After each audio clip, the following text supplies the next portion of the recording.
और हर हमले को हम लोग रोका गया। मैं इसके लिए भारतीय सेना के बहादुर सैनिकों की जमकर सराहना करता हूं, जिन्होंने दुश्मन के हर मंसूबे पर पानी फेर दिया। और अपने प्रतिपक्ष के मित्रों से भी कहना चाहता हूं, एक बार फिर से भारत के सेना के जवानों का कम से कम मेज थपथपाकर उनका अभिनंदन करते हैं। बहुत बहुत धन्यवाद। बहुत बहुत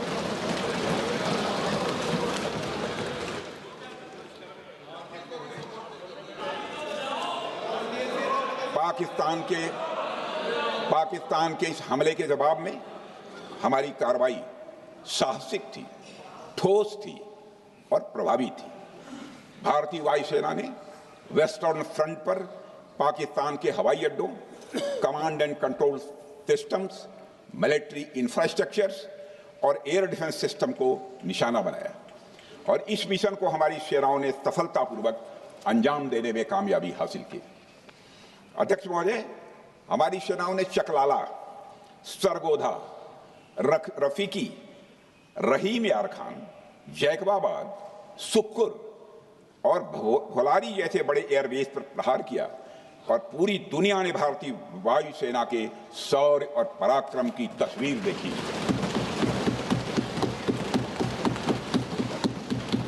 अध्यक्ष महोदय, ऑपरेशन सिंदूर ट्राई सर्विसेज कोऑर्डिनेशन का एक बेमिसाल उदाहरण था। जब भारतीय वायुसेना ने आसमान से हमले किए, हमारी थल सेना ने जमीन पर मोर्चा संभाल लिया। हमारे जवान नियंत्रण रेखा पर पूरी ताकत से डटे रहे और पाकिस्तान की हर हरकत का करारा जवाब दिया।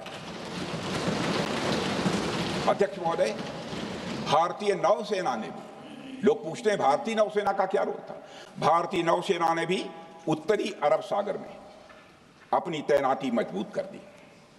भारतीय नौसैनिकों ने पाकिस्तान को यह साफ संदेश दिया कि हम समुद्र से लेकर जमीन तक पाकिस्तान के हर महत्वपूर्ण ठिकानों पर प्रहार करने में न केवल सक्षम हैं बल्कि हम तैयार हैं। अध्यक्ष महोदय, इस ऑपरेशन का मकसद टेररिस्ट कैंप्स और उनके सपोर्टर्स को टारगेट करना, उन्हें नेस्त नाबूद करना था और ये साफ संदेश देना था कि भारत आतंकवाद के विरुद्ध जीरो टॉलरेंस रखता है। भारत ने कार्रवाई इसलिए रोकी क्योंकि कॉन्फ्लिक्ट के पहले और उसके दौरान जो भी पॉलिटिकल और मिलिट्री ऑब्जेक्टिव्स तय किए गए थे उसे हम पूरी तरह से हासिल कर चुके थे। इसलिए यह कहना, यह मानना कि यह ऑपरेशन किसी दबाव में रोका गया था, यह बेबुनियाद है और सरासर गलत है। अध्यक्ष,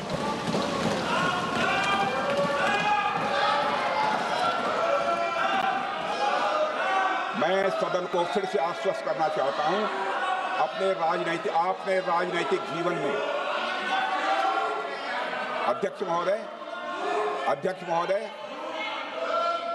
मैं आपके माध्यम से सदन को आश्वस्त करना चाहता हूं, अपने राजनीतिक जीवन में जानबूझकर कभी भी असत्य न बोलूं, इसकी भरपूर कोशिश की है मैंने, चाहे सदन हो अथवा सदन के बाहर। अध्यक्ष महोदय, मैं आपके माध्यम से सदन को यह भी अवगत कराना चाहता हूं,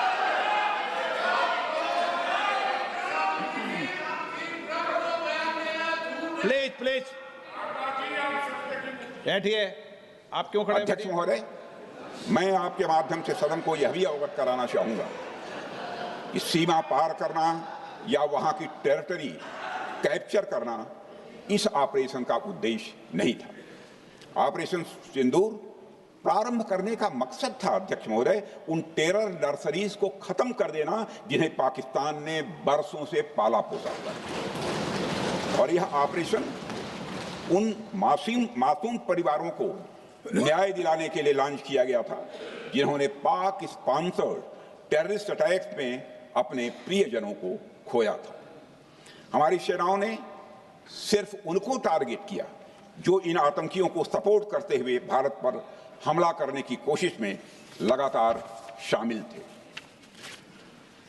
अध्यक्ष महोदय, ऑपरेशन सिंदूर का ओवरऑल पॉलिटिको मिलिट्री ऑब्जेक्टिव यह था कि आतंकवाद के रूप में प्रॉक्सी वार लड़ रहे पाकिस्तान को सजा दी जाए और इसी वजह से आर्म फोर्सेस को पूरी आजादी दी गई थी कि वो अपने टारगेट खुद चुने और करारा जवाब दें। और इस ऑपरेशन का उद्देश्य कोई भी युद्ध छेड़ना नहीं था, बल्कि फोर्स के डिमॉन्स्ट्रेटिव यूज से एडवर्सरी को झुकने के लिए मजबूर करना था। 10 मई की सुबह जब भारतीय वायुसेना ने पाकिस्तान की मल्टीपल एयरफील्ड पर करारा प्रहार किया तो पाकिस्तान ने हार मान ली है अध्यक्ष महोदय, और हॉस्टिलिटी रोकने की कोशिश की। अब रोक दीजिए महाराज। उन्होंने एक कोशिश की, हमारे डीएमओ से बात की, महाराज अब रोक दीजिए, बहुत हो गया। यह पेशकश इस कैबिनेट के साथ स्वीकार की गई थी। सुने, रुकिए तो रुकिए, बता दूंगा, बता दूंगा। अब बैठते आपको मौका मिलेगा। यह क्यों रुका, इसका पहले ही मैं पूरी तरह से वर्णन कर चुका हूं अध्यक्ष महोदय।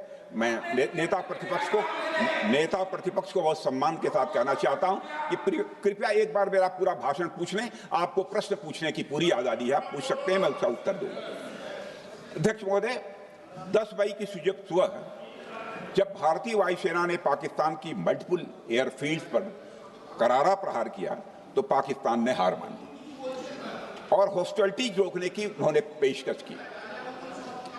यह पेशकश इस कैबिनेट के साथ स्वीकार की गई हम लोगों के द्वारा कि यह ऑपरेशन केवल पाज किया गया है, स्थगित किया गया है। यह ऑपरेशन समाप्त नहीं हुआ है अध्यक्ष महोदय। अगर पाकिस्तान की ओर से भविष्य में कोई भी मिस एडवेंचर हुआ तो यह ऑपरेशन अध्यक्ष महोदय, मैं सदन को आश्वस्त करना चाहता हूं, दोबारा प्रारंभ हो।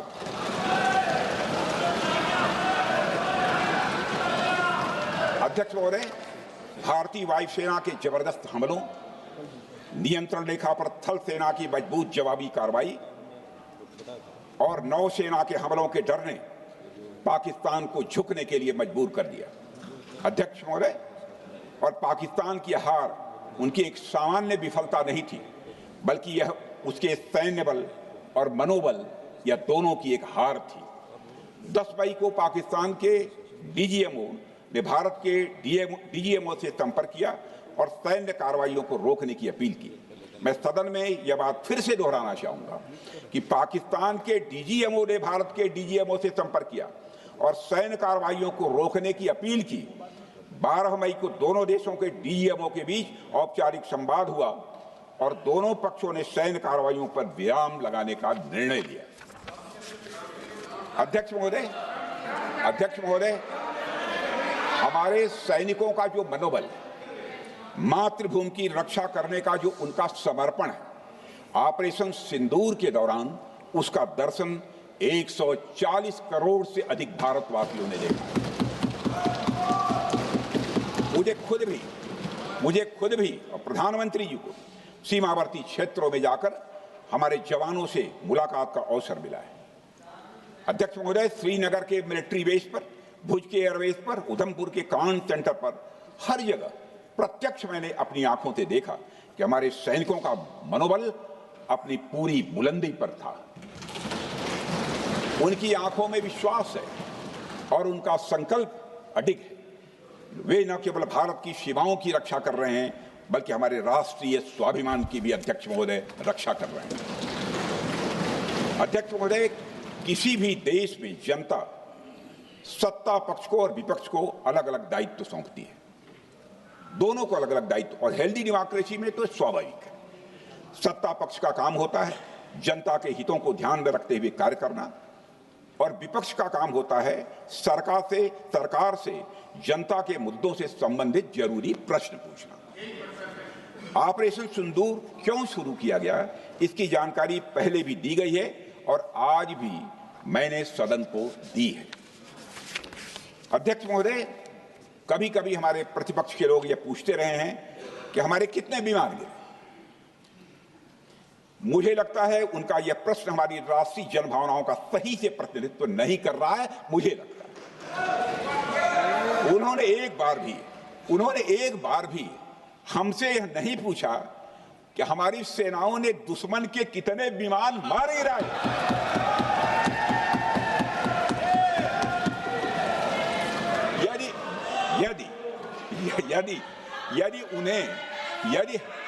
यदि उन्हें प्रश्न पूछना ही है अध्यक्ष महोदय, तो उनका प्रश्न यह होना चाहिए, क्या भारत ने आतंकवादी ठिकानों को तबाह किया?